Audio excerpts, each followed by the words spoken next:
Vamos con información de este minuto. El CEP, el Centro de Estudios Públicos, retoma una tradición y vuelve a entregar los resultados en la denominada encuesta especial de opinión pública del 12 y 23 de abril. Aspiraciones presidenciales, proceso constitucional. Vamos a escuchar lo que se dice a esta hora. Está hablando la coordinadora del área de opinión pública, Carmen Lefulón. Pone a disposición del público información que permite un análisis riguroso sobre las principales tendencias y desafíos que enfrenta Chile. El programa de opinión pública tomó la decisión de realizar una encuesta telefónica. Esta encuesta especial, que se realizó entre el 12 y el 23 de abril, tiene como foco la pandemia del coronavirus, con algunas preguntas del módulo básico. Su base es una muestra seleccionada aleatoriamente con representación nacional. Entonces, como les comentaba, el universo de la muestra sigue siendo la población de 18 años o más, tanto urbana como rural, residente a lo largo del país. Su cobertura es toda la población con acceso telefónico.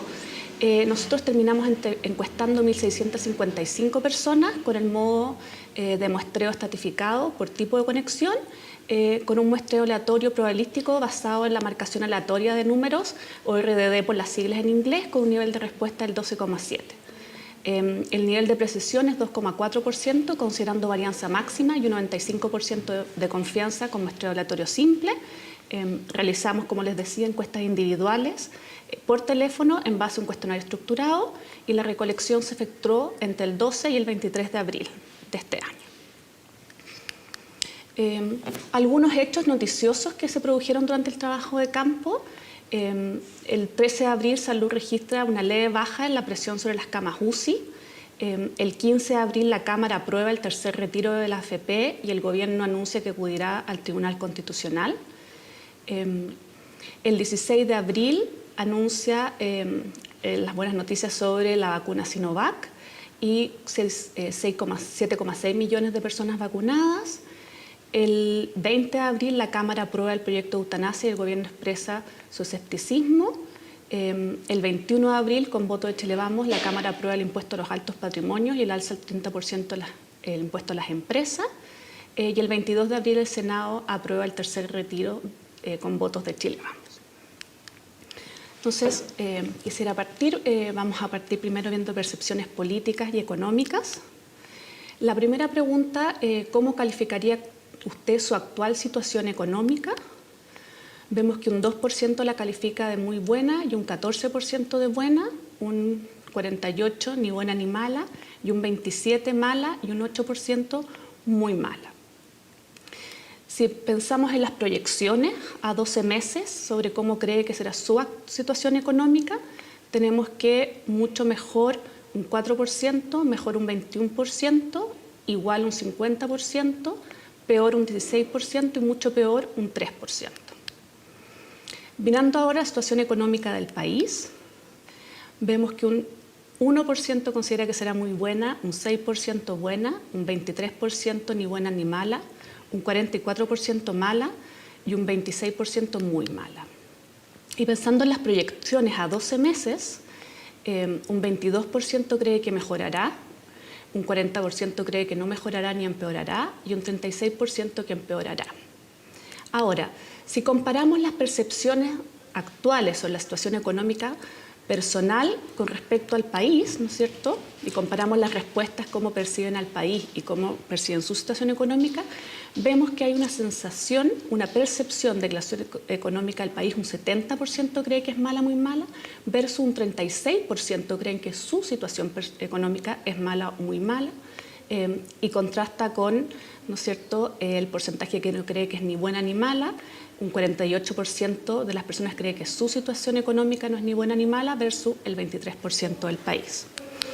Ahora, si pensamos en la proyección o en las perspectivas a futuro, con respecto a 12 meses la situación económica personal y del país, seguimos encontrando este desfase, mientras que un 36% cree que la situación económica del país en los próximos 12 meses empeorará, un 22% cree que la situación personal empeorará.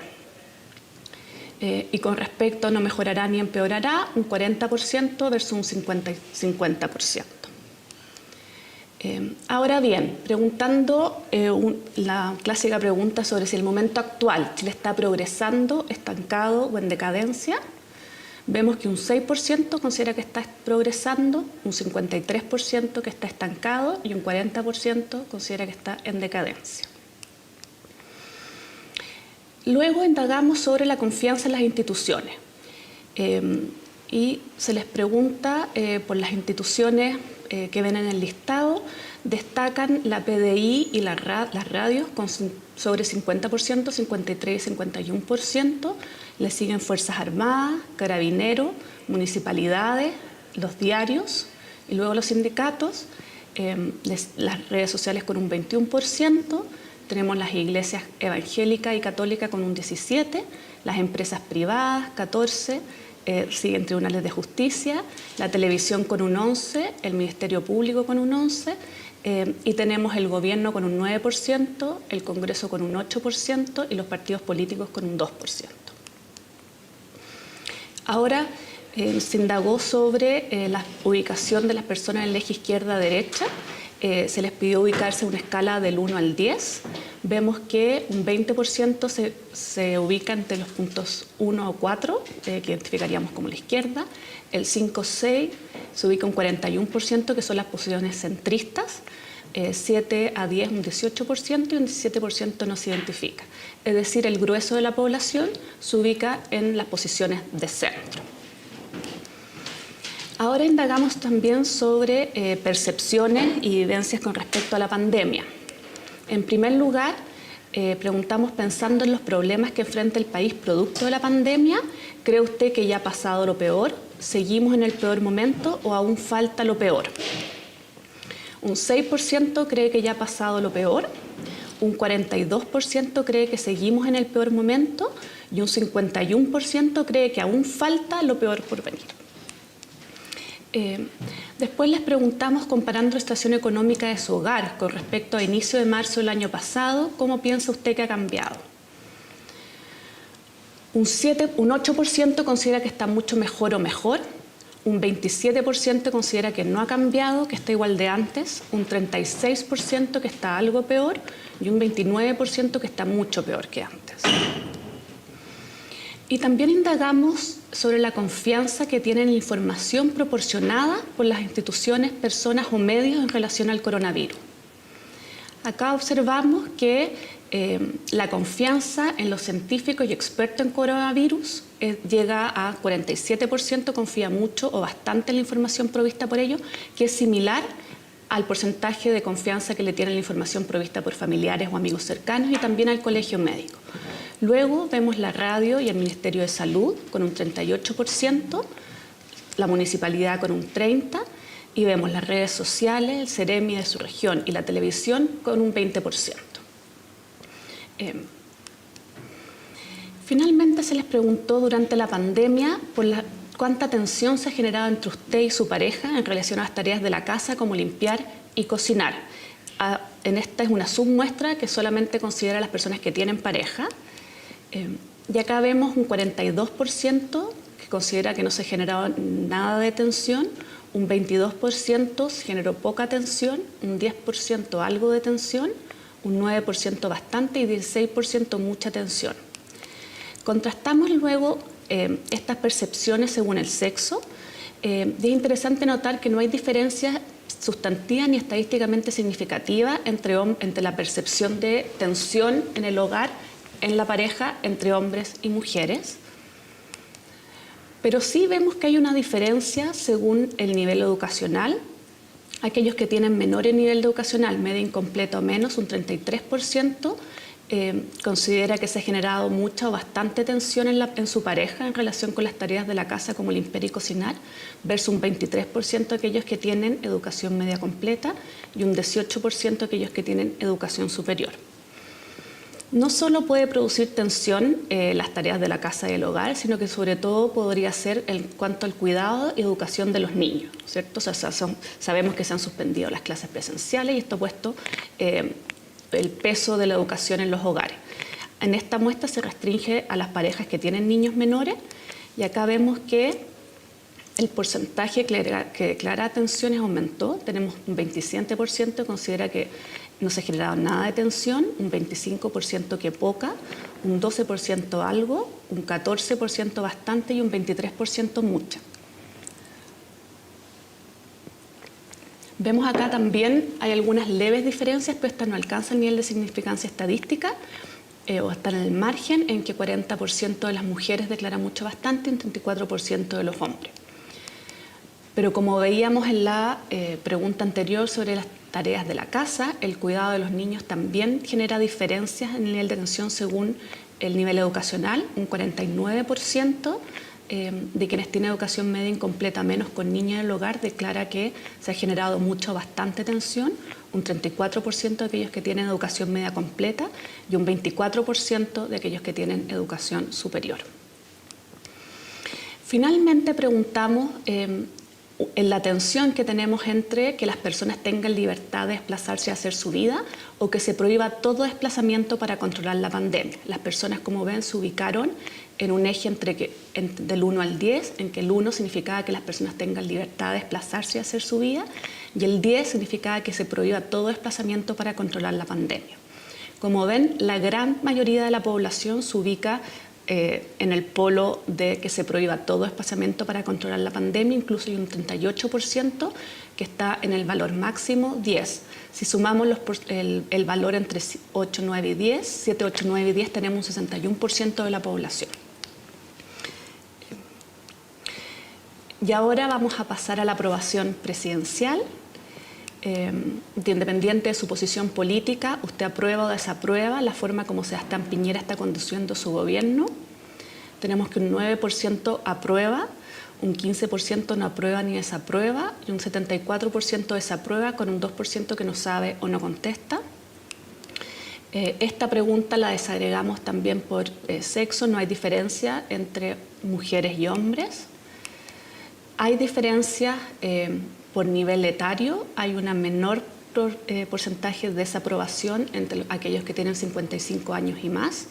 Entre los que tienen 18 a 34 hay un 76% de desaprobación, 35 a 54 años un 79% y de 55 años o más un 68%.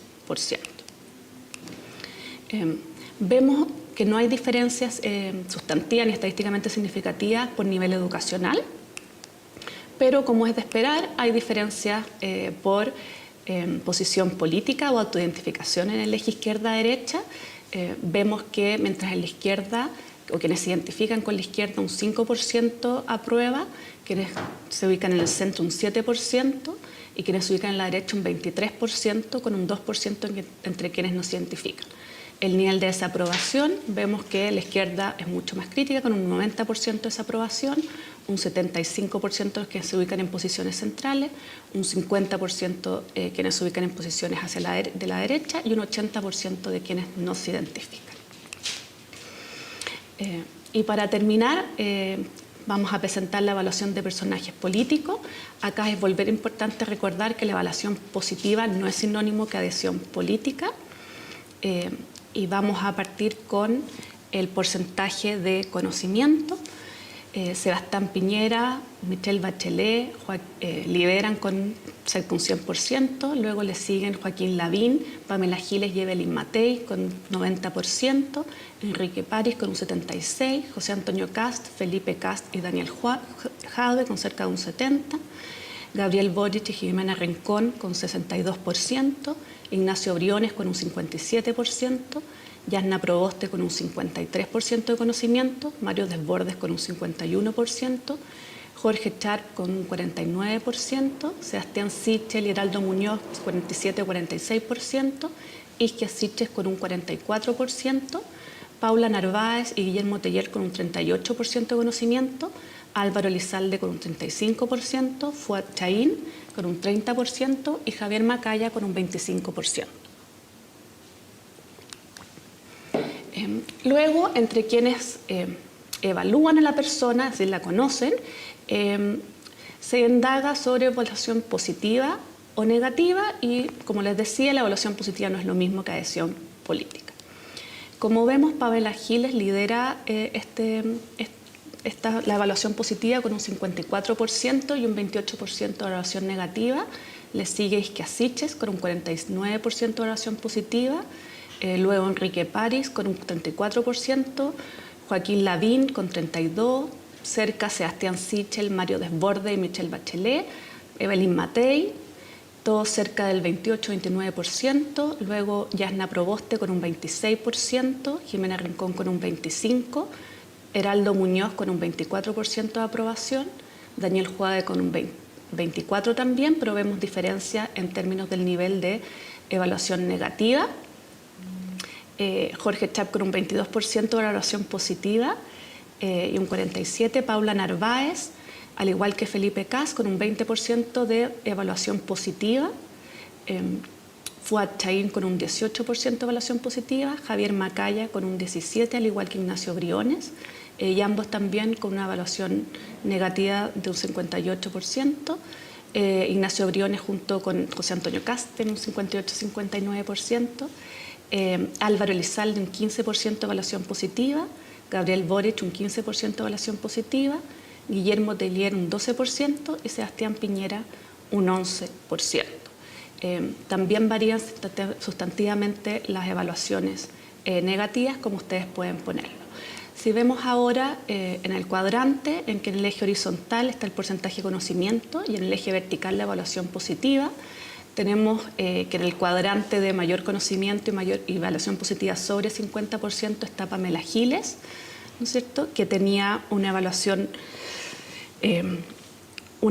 positiva de un 54%, Isquiasiches tiene una evaluación positiva de un 49%, pero tiene un porcentaje de conocimiento inferior al 50%. Luego tenemos el gran grupo de quienes se ubican con evaluaciones positivas menores al 50%, pero nivel de conocimiento mayor al 50%. Y luego tenemos en el cuadrante inferior izquierdo quienes tienen evaluaciones menores al 50%, pero también porcentajes de conocimiento menores al 50%. Con esto damos concluida la conferencia de prensa. Muchas gracias y abrimos el espacio a preguntas.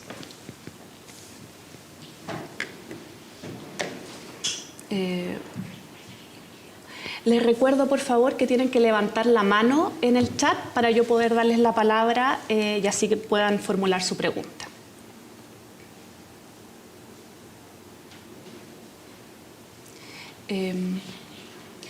Entonces le damos la palabra a Miriam Leiva. Miriam, si puedes presentarte, puedes presentar también el medio que representas.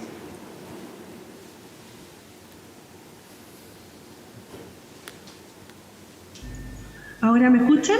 Sí, ahora sí. Hola, soy Miriam Leiva, del diario La Tercera. Gracias por tu exposición. Qué difícil es todo esto sin verse, sin nada. Sí. Oye, quiero saber si hay alguna posibilidad de abrir un poco esto de la percepción positiva que tienen sobre los personajes, si se puede saber, como decían ustedes, por género, por afiliación política, por edades, sobre todo en el caso de Pamela Giles. Sí, sin Gracias. duda.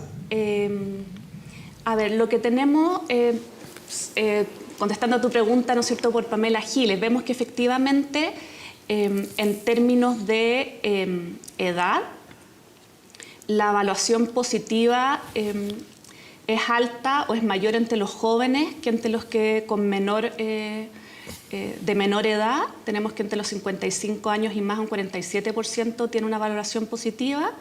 Y si nos vamos a el grupo, por ejemplo, de entre 24 a 34 años, tenemos un 61% de valoración positiva. También vemos que hay una valoración diferenciada por posición política, pero se mantiene relativamente sobre el 40%, tanto en la centro, en que se identifican como centro, como que se identifican en la derecha. Y vemos también una de las mayores diferencias se da por nivel de educación, entre quienes tienen educación media incompleta, un 70% tiene valoración positiva, versus un 34% de aquellos que tienen educación superior.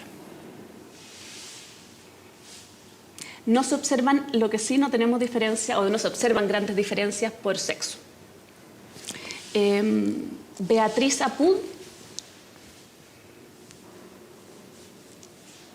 ¿Me escuchan? Sí, ahora sí. Ah, ya, perfecto. Hola, ¿cómo están? Hola. Buenos días. Bueno, considerando también cuando se midió la encuesta, ¿cómo se explica el alto nivel de aprobación también que presenta Pamela Giles? Y también, ¿qué es lo que pasa, qué es lo que refleja, partiendo por ahí? Y segundo, ¿qué es lo que pasa con los otros candidatos? ¿Cómo se ve el escenario para los otros candidatos? Bueno, muchas gracias, Beatriz. Con respecto a los otros candidatos, yo creo que acá es importante, son 2 puntos. El primero es valoración positiva, no significa ni se traduce necesariamente en intención de voto. Y en segundo lugar, falta bastante todavía de la carrera presidencial, estamos recién en abril. Si algo hemos visto en política es que las cosas pueden cambiar y pueden cambiar relativamente rápido. Y en ese sentido, si bien vemos que hoy efectivamente quien tiene las mayores valoraciones positivas son Pamela Giles, hay los candidatos, vemos que los precandidatos Joaquín Lavín, ¿no es cierto?, y Evelyn Matei se mantienen con niveles de aprobación o tienen nivel de aprobación cerca del 30% o casi cercano al 40%. Y por lo tanto, y tienen porcentajes de evaluación negativa también cerca del 30%, por lo tanto eso uno esperaría que puede haber un mayor crecimiento que en aquellos candidatos que tienen un porcentaje de evaluación negativa más alta, que en ese sentido es más difícil crecer porque no solo tienes que convencerlos o llamar, ¿no es cierto?, a quienes te valoran o están indiferentes, sino también a aquellos que tienen evaluación negativa. Pensemos también que hay otro factor que es el porcentaje de conocimiento. Hay muchos candidatos que están en carrera que todavía tienen porcentaje de conocimiento relativamente bajos y en ese sentido el trabajo de campaña puede ser muy importante para incidir. Y con respecto a Pamela Giles,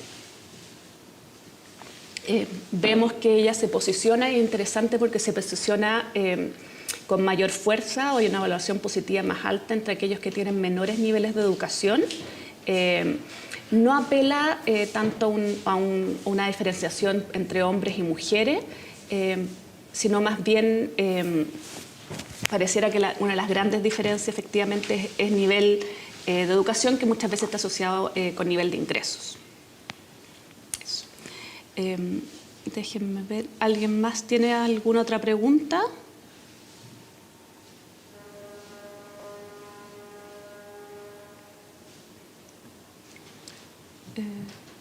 ¿No? Parece que quedaron muy... sí, no. Bueno, veo que quedaron todas o todos muy impactados con la noticia. Podemos seguir conversando si ustedes quisieran hacer alguna otra pregunta. Carmen Fulón, encargada del área de opinión pública. Daremos fin a la conferencia, así que esperamos unos minutitos, pues si alguien más quiere preguntar algo. Y recuerden que tienen que levantar la mano. Bien, entonces la encuesta CEP con distintas apreciaciones con respecto a candidatos presidenciales. Hay una alta aprobación en ese sentido a Pamela Giles, eran parte de las preguntas de la prensa, a la encargada de opinión pública, pero también con respecto a los efectos de la pandemia, la situación económica.